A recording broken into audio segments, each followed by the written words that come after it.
Well, I've never gotten that before. Okay, everyone, welcome back to Blackjack. I'm Blackjack Gaviani, and apparently we are stuck on this screen. That's an odd thing when they've never had that before. Anyway, welcome back to Blackjack. I'm Blackjack Gaviani, and this is Death Battle. Ghost Rider versus Spawn. Thank you very much, Boomstick. Versus the Dark Angel of Armageddon. Stealing my thunder, will ya? I'm Boomstick, and it's our job to analyze their weapons, armor, and skills to find out who would win a death battle. Yeah. Okay, I don't really have much experience with Ghost Rider other than the previous battle. Spawn, I saw the live-action movie. And I basically only saw it because John Leguizamo was in it. And he is completely unrecognizable. And it is very, very silly. Very, very silly. There we go. Johnny Blaze has always been a man possessed. Yeah. Chasing the thrill of certain doom by performing death-defying stunts. Following the example I of his can adopted smile. father, Crash Simpson. Until the day Crash lived up to his name and got cancer, heartbroken, and without enough Wampa fruit to save him, Johnny turned to the only thing that could. There's a keep him Psych alive. episode with almost this exact premise, To cure except Crash's instead cancer, of Satan, Johnny it's sold insurance his fraud. soul to Mephisto, king of the 8th layer of hell. Only for Crash to actually live up to his name right after. But instead of scooping yeah. up Johnny's soul, Mephisto had something else in mind. He bound Johnny to an instrument of divine wrath, Zarathos, the spirit of vengeance. So Johnny Cool. Blaze lived up to Cool. his name and burst into Hellfire, an undead skeleton biker with a sick-ass hug, the 5th scariest Nick Cage performance, the stuntman from hell. He called himself the Daredevil. You know, I think people forget Nicolas Cage can be a good actor when he actually applies himself. The problem is he just wants to do the acting equivalent of shit posting most of the time. Sorry, Johnny, that name's taken. Yeah. Hey, then how about the Ghost Rider? Sure, we No, he's gotta definitely say it did like that at forget least we named once. the character the same thing only 5 years earlier. All you. The Ghost Rider was bad news for Earth sinners and scumbags. He's strong enough to Former pull down King of Hell. Yeah, skyscrapers, blow up that's pretty mountains, good, right? and cause earthquakes that can be felt across whole countries. Don't even think about fighting back. He can remake his It whole showed body Columbia. from the hellfire that Columbia's engulfs not him, especially making him immune large. to all physical. Okay, Ghost Rider's body is mystical in nature and not subject to ordinary bodily limitations such as fatigue. Oh, pardon me. I woke up this morning, checked my phone, and was like, "There's a death battle today?" Because for some reason I got it into my head that it was next week. Attempts to tamper with his biological makeup have proven ineffective. Ghost Rider Volume 6, number Only 35. holy weapons that target his soul can harm him. It's not just his body. His whole arsenal is hellfire. Ghosty can create anything he can think of, from an infinite stream of I'm not chains, gonna do a it. I'm not gonna shotgun sing this packed with song. fiery rounds, or a flaming missile barbed right out of his mouth. Awesome. Life goals. And he can imbue other objects with hellfire, such as his Hell Cycle. Oh, this badass bike can outpace Thor's hammer Mjolnir, which Cool, can cross cool. the universe in seconds. Hellfire is a weapon in and of itself, whether shot out of his hands, raining down from the sky, or released from his... His boner, Wiz. Get it? And it doesn't just scorch flesh. Nice Hellfire hands. is so deadly, it can burn away your very soul. This technique would be mastered by... Actually, and I know that it's probably just a silly little meme, but there has been a great deal of call for Sans to fight someone from off. I know people also watch Shit-Ninja, but that's honestly more of a joke. But yeah, I don't really know much Johnny's about that. successor, his own brother. I don't know anything Danny about Cash. off. Oh yeah, Johnny's Oh. not the only Ghost Rider, and Danny was the first to master their most famous move. You know, the one that burns your soul to smithereens with just a look, the penance stare. The penance stare inflicts upon its victims every ounce of pain they ever wreaked upon others. Cool, Every cool. cruelty, no matter how small or righteous, is reflected back. A biblical punishment. Obliterating your soul. Danny at the time had absorbed numerous spirits of vengeance to overpower Johnny. Later, Johnny proved to be Danny's superior in combat. Cool.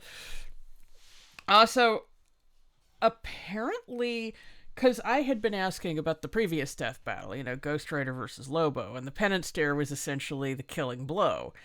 And, well, Lobo was technically dead at that point, but he could continue fighting as a ghost, I guess.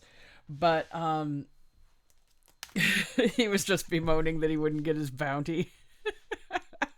But, I was wondering how it would work, because what they had established in that summation was that the penance stare essentially didn't work on people who didn't feel guilt.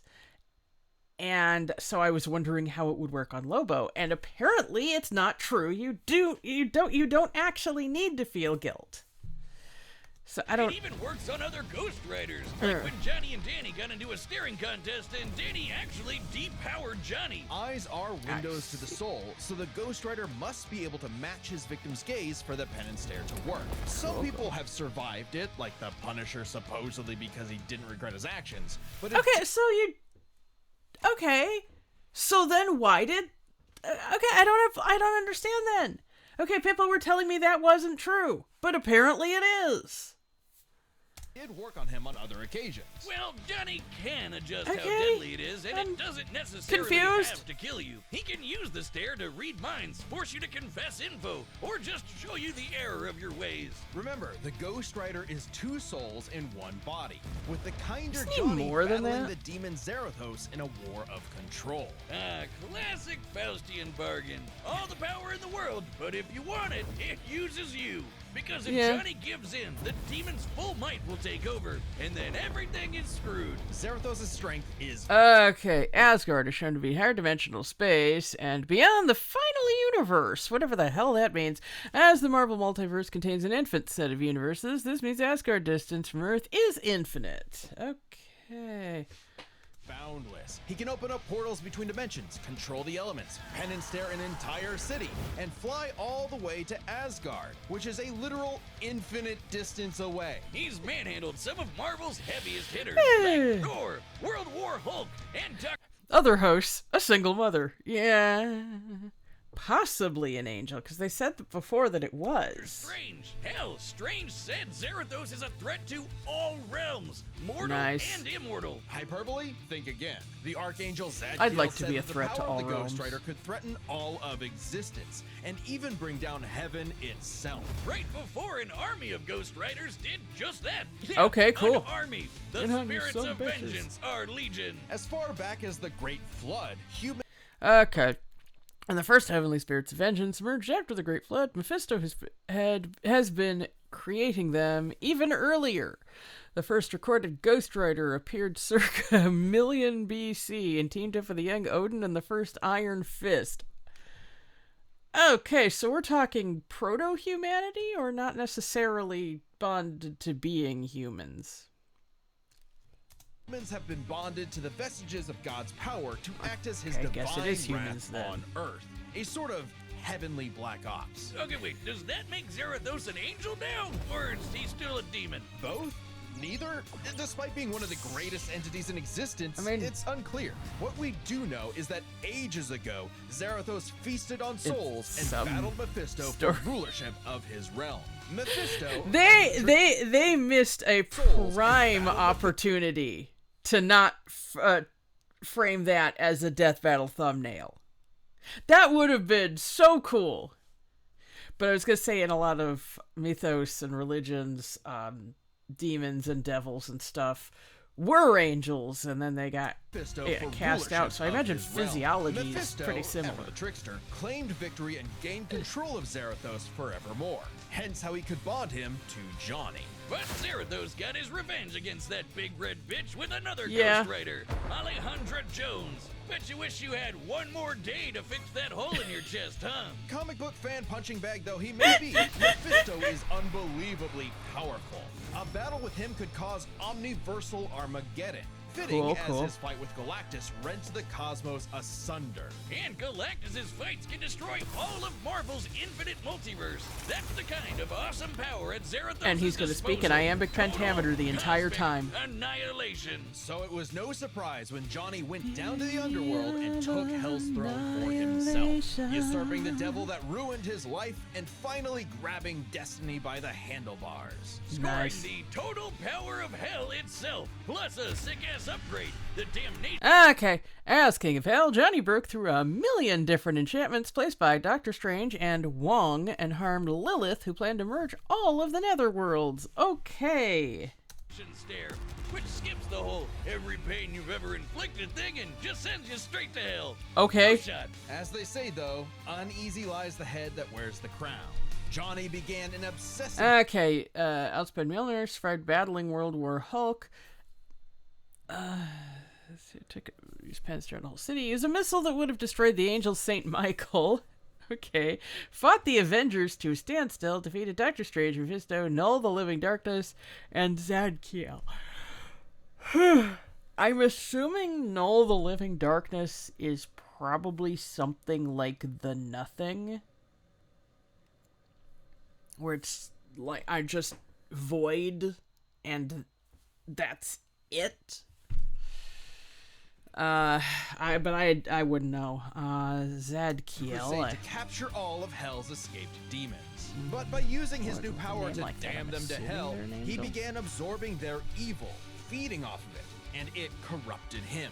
Once again, Johnny Blaze was a man possessed. In truth, Johnny was just as trapped by Hell's power as he'd always been, and he needed Danny's help to pull him out of the darkness. Though he gave up Hell's throne, the Ghost Rider continues his war against demons without and within, mentoring his fellow Ghost Riders in the ways of vengeance, always prowling the highways for the evil and the profane. An unstoppable engine of judgment that, with just a glance, could make Galactus himself shit his pants. Maybe one day he'll find salvation in the eyes of one of his victims.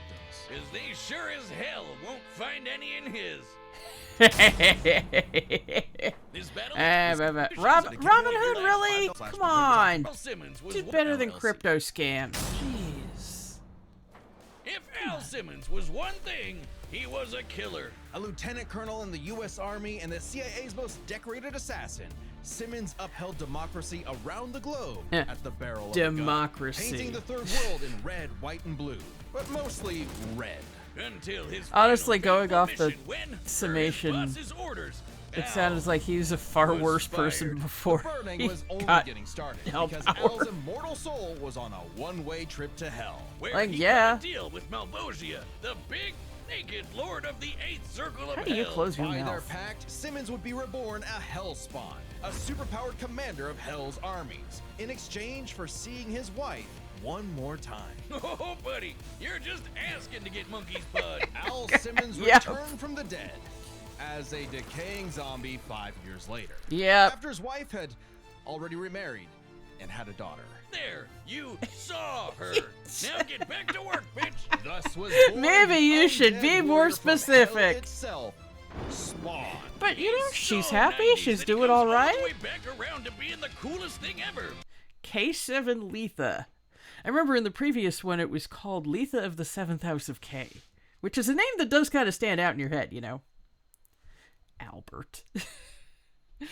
Longest running independent comic book character, huh? Wait, I thought ElfQuest.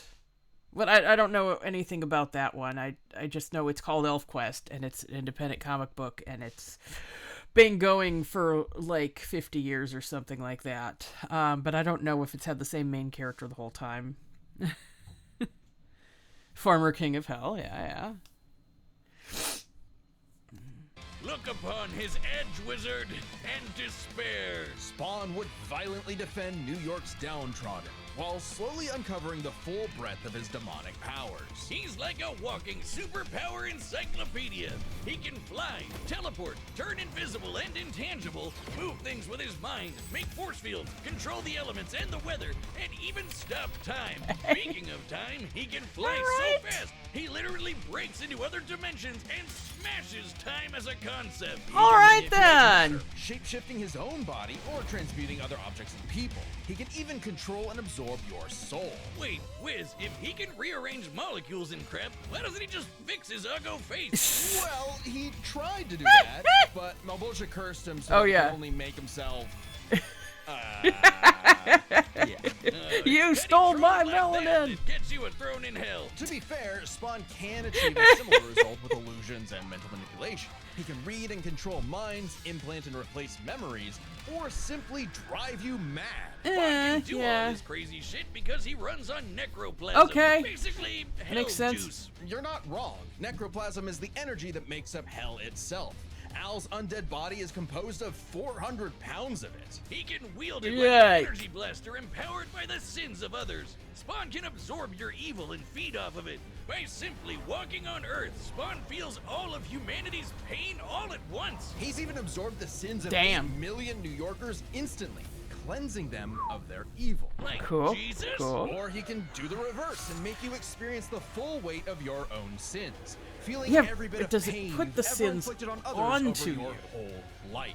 Like some sort of penance. Though Spawn's necroplasm comes with a catch. Yeah, he's got unlimited amount of the stuff, and it drains every time he uses his powers. If he runs out, he's dragged back to hell. Even depowered, Spawn can rely on his elite military training Although, and hand-to-hand combat.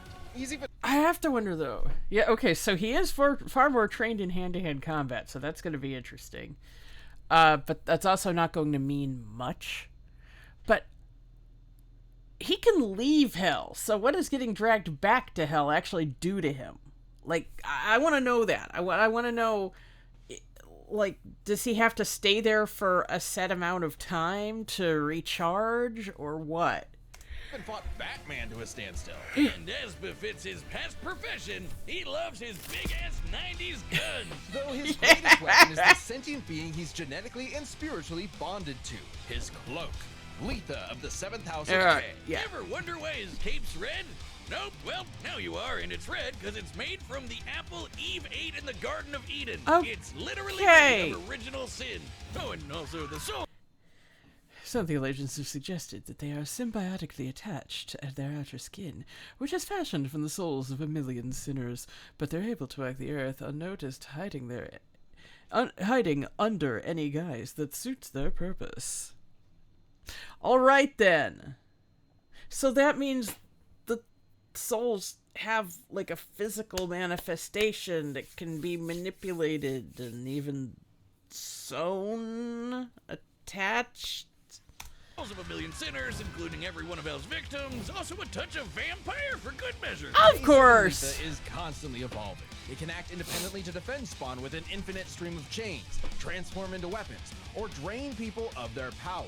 It is the most potent weapon Hell has ever created. It even helped Spawn beat the primordial dark god Urizen, who can destroy and eat your soul with just a glare. Except the souls bonded to Spawn acted as a buffer, allowing him to survive. You'd think with an arsenal like that, he'd kind be of a unstoppable. But Helsing Alucard sort of to thing. holy weapons and can be killed permanently if decapitated by one. Though Spawn has managed to survive this in the past.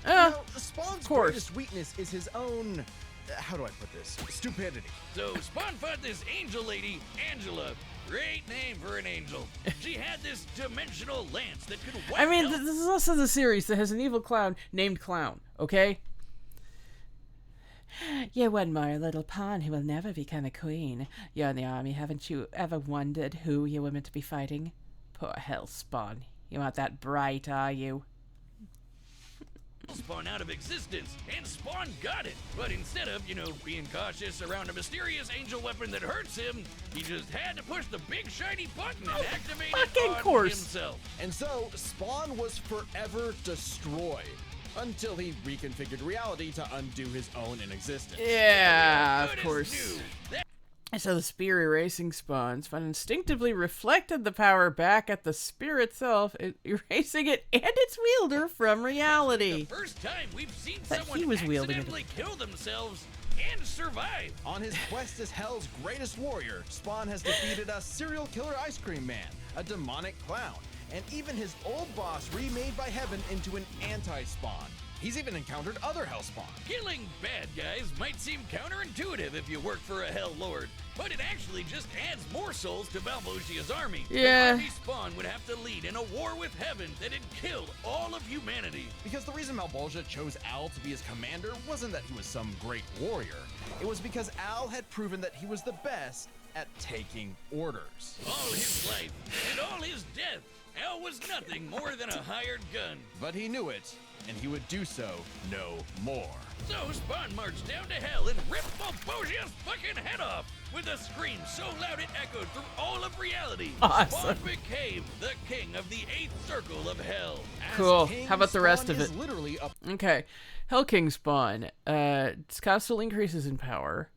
Does he have to be in hell for that, like Scorpion, or like just giant form? Omnipotent in hell. Solo obliteration. Divine Spawn, angelic wings, granted by Mother of Existence. What is granted? Just the form? Regeneration, reality part of reconfiguration. hell itself, gaining access to an unlimited pool of energy that increases 100-fold with every heartbeat. He's effectively omnipotent in there, and strong enough to challenge other Hell Lords like own Mammon and heartbeat? Satan. He Or got any so of these. strong, the only thing left was to finally resolve the war between heaven and hell. But Spawn needed help from the being who created this god and Satan to begin with, the Mother of Existence, Gaia. I thought it was that Well, old cool lady, with the honestly. kids being total assholes, so she appointed Spawn to be the universe's savior. By eating the fruit from the Tree of Life, Spawn became truly divine. Cool, Capable of battling cool. God and Satan in a stalemate for eternity that extinguished all life on Earth. And each of them are powerful enough. Okay, the 10 hells and 7 heavens consist of infinite layers. Each circle of hell is infinite in size, with each one separated by an infinite distance. Likewise, every layer of heaven is infinite, existing within different time continuities. Okay.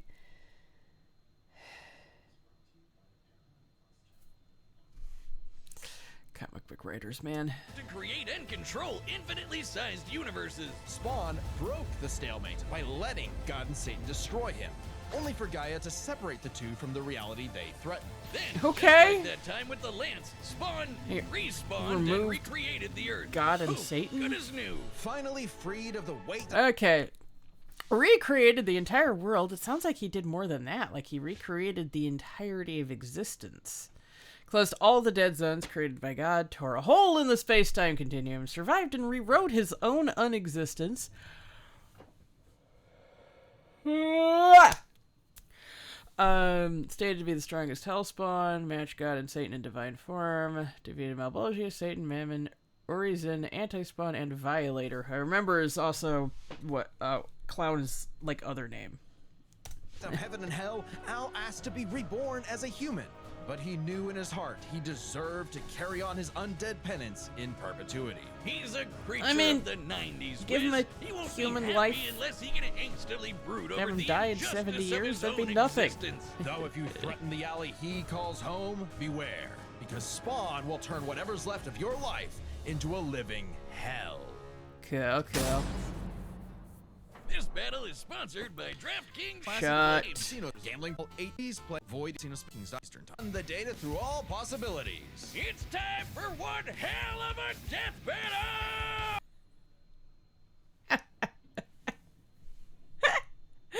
You good ass little fucks. But oh gosh.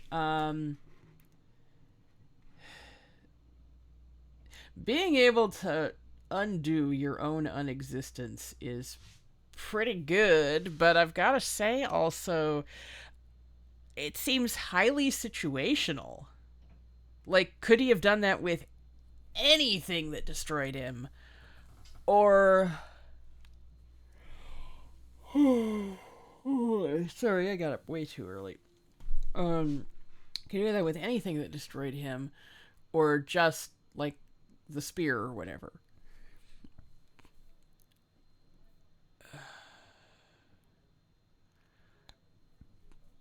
The penance stare would certainly work on Spawn. But Spawn's got one of his own, essentially. They didn't really get into details about that, did they? I don't know. I was gonna hit play. All right, I was hoping for a good time. Give me a good time. Nights like these drive men insane. Brimstone in the air. Something's coming. If it wants a piece of me, Cool voice. be hell to pay. Yeah. Go back to the pit you squirmed from, Hellspawn. It's so 90s. It's so 90s.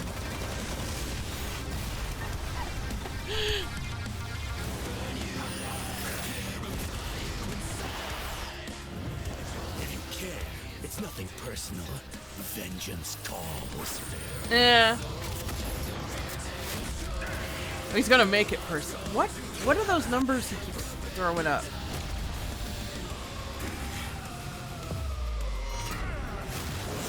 Sloppy, you fight like a bum.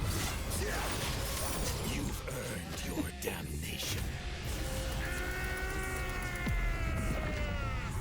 Oh yeah, it's that. I guess that's how much power he has, and now he's gonna claw himself back out. Infinite power. There we go.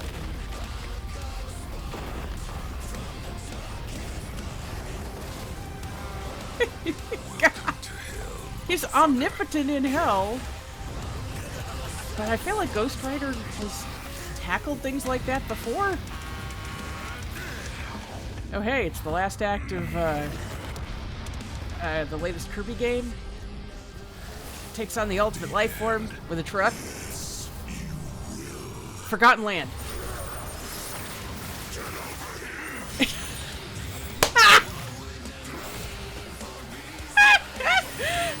I brought up Scorpion earlier.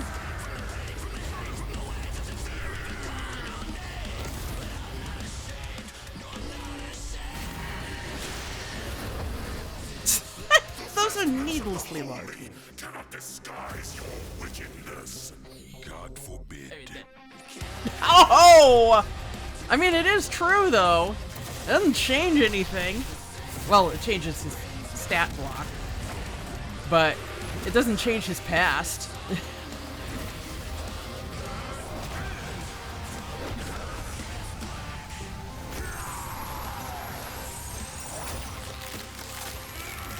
Oh! Simmons, your sins are innumerable. I am here to wreak vengeance upon your soul. So it's just because it's gonna send him to hell. Sin for breakfast. Have a taste of your own. His wings regrew. Medicine.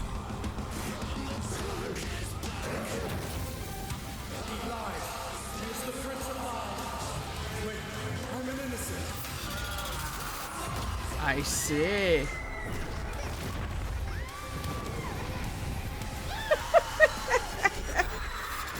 Of course! You gotta... Oh! It's like you said, nothing personal, asshole. Oh no, that was pretty personal. God damn! Literally. This was a nail-biter of a battle that pitted Ghost Rider's immeasurable power against Spawn's skill and versatility. Let's break this down into 4 categories. First up, power. I'm just imagining, like, Spawn going down to hell, and Ghost Rider's there as, you know, scrawny human. And it's just like, well, well, well. Look who it is! To create universes similar in scale to Ghost Rider's bouts with a lot of the powerhouses in Marvel. But Zarathos was Okay. Spawn can affect infinite timelines and bulk spaces such as the overlap, but Zarathos is a threat to an infinite number of infinite multiverses, infinite timelines, higher dimensions, transcendent realms, and the bulk space connecting them. Okay. Remember, his power can match that of Mephisto and It's the Galactus, 90s. who can threaten all of Marvel's infinite cosmic reality. Cool. Far greater than any cosmos Spawn has ever affected. Even though Spawn's battled and defeated Satan in more recent comics, implying he's retained a level of power similar to his divine form, He couldn't match Zarathos in power alone. Ghost Rider may take power, but remember, Johnny actively resists Zarathos' influence, so Spawn may have had time in the fight to learn and adapt to Ghost Rider before he went full Blue Fury. And Spawn definitely had the edge in skill. He spent decades in military combat and is a master martial artist, whereas Johnny more so relies on his invincibility. Yeah, interesting. Johnny Blaze once claimed only God to destroy Ghost Riders permanently. However, as shown in Ghost Rider Volume 2, number 81, and Ghost Rider Danny Ketch number 3, separating a spirit of vengeance from their host is fatal to the former regardless of God's involvement. And that's not really destroying them, that's killing them, though. I feel like that's different. Ghost Rider was a lot more direct than Spawn, pretty much entirely focused on attacking the soul. Which doesn't bode well for his versatility. Spawn can stop time, manipulate matter, turn intangible, control minds, warp reality. The Ghost Rider had a much more limited arsenal by comparison. Spawn had a huge advantage in this category. Though with his invincibility, way greater power, and the ability to scorch your soul to nothing, Ghost Rider could score the win through brute force, right? Not exactly. The last piece of the puzzle is their resistances. Basically, who was harder to kill. Cool. Constant mainline. Spawn has also twice survived the fourth layer of hell, which subjects the soul to its own sins, like the penance stare. Of humanity's collective sin and pain meant he could survive attacks on his soul, including the penance stare, just like he resisted a very similar attack from Urizen. Best of all, remember the time he rewrote reality to undo his own inexistence? There was nothing the Ghost Rider could do to overpower that. And that time with the lance wasn't planned, it was purely instinctual. He could replicate it any time he wanted, like in his fight with God and Satan. So how do you put Spawn down for good? Well, you can't. At least Johnny and Zarathos could. Unlike how Ghost Rider's soul has been vulnerable to attack before, like when Danny used the penance stare to depower Johnny. This sort of thing actually happens a lot. Okay. Mephisto claimed stealing Ghost Rider's soul would be difficult, but only through trickery. In Ghost Rider 06, Danny stole spirits of vengeance from Ghost Riders worldwide, including Johnny. Johnny's soul has also been stolen by Moondark and Centurious. Even in recent comics, I don't know who they are! Alright! Those are bonded in the first place. I don't read a whole lot of comic books. His soul was manipulated by Mephisto. And not only does Spawn have plenty of experience manipulating souls, he can replicate the effect of the penance stare itself. And just think about that. A penance stare on Zarathos would mean he's feeling the pain from every penance stare that he's ever done. A penance squared. The damnation stare, on the other hand, actively helped Spawn, sending him to hell where he gets a literal infinite power boost. And it wasn't just Spawn's Okay. Rogue absorbing their this is really, really small. My setup makes the screen tiny. Rogue absorbing Zarathos allowed him to briefly control her, but Letha can control the soul, body, and mind of the host. Given Alan constantly resist her, he could similarly resist Zarathos' control. Okay. That had spelled trouble. He had other ways to bypass Ghost Rider's immortality too, like transmutation, rewriting reality, or just straight up stealing his powers, which has worked on multiple Ghost Riders in the past. Gotcha. Giving Spawn the final edge. Zarathos was almost unbeatable, a massive... Okay. Vulnerable to being separated from Zarathos, and far weaker. Interesting. Yeah.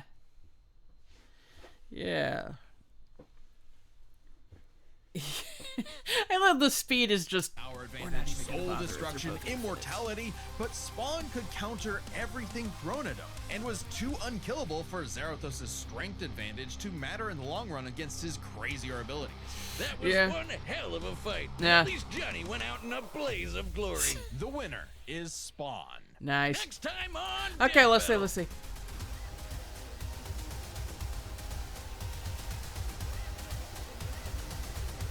Oh, these are those two characters that I'd never heard of. Subscribe and join as a member to see. Oh, okay. I guess I'd heard of Shigaraki before, but I know nothing about these people. Is this the guy with the hands all over?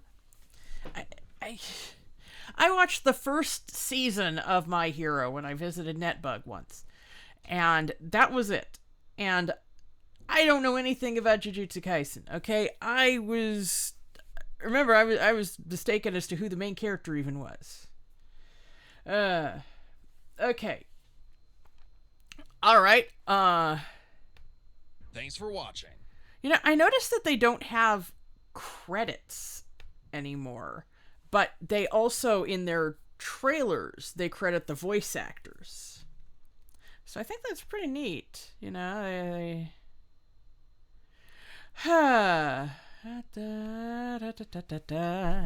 mean, it was a pretty neat battle. Very, very 90s edge. A lot of you out there do not remember the 90s. A lot of you out there did not exist for the 90s. I existed for the 90s, okay? For the 90s. I existed in the 90s. I don't know what I'm going on about. Okay. I thought it was a really neat battle. I thought, I still don't know what the fuck the penance stare actually does, though. Because it seems like there's random resistances to it. It's like sometimes you need to feel guilt, and other times you're still susceptible, even if you don't, and I don't understand it. Like they said, it worked on Punisher sometimes, but one time he was able to resist it because he doesn't regret anything? I don't know, it's just inconsistent comic book writing, and they're just going along with that, or I just don't understand. I didn't understand it in the Lobo fight, and I don't understand it here. Especially because, you know, like I said, I had asked about why it worked on Lobo when the summation seemed to mean that it wouldn't. And people were saying, no, it was badly described. You don't actually have to have regret in order for it to work. But here it did, until it didn't. And I don't understand. Are they just, like, playing the odds? It's like, is it just inconsistent comic book writing and they're going with what happens more frequently? I don't get it. I just don't. Okay. Next time, I look forward to learning about these characters because I know even less about them than I do about Ghost Rider and Spawn. I do like learning about new characters. It's when I know like a kernel of something about them, and then I have to build off of that. That's kind of where it gets me. Okay, so until next time, I'm Blackjack Gaviani, and I have already had a hell of a day.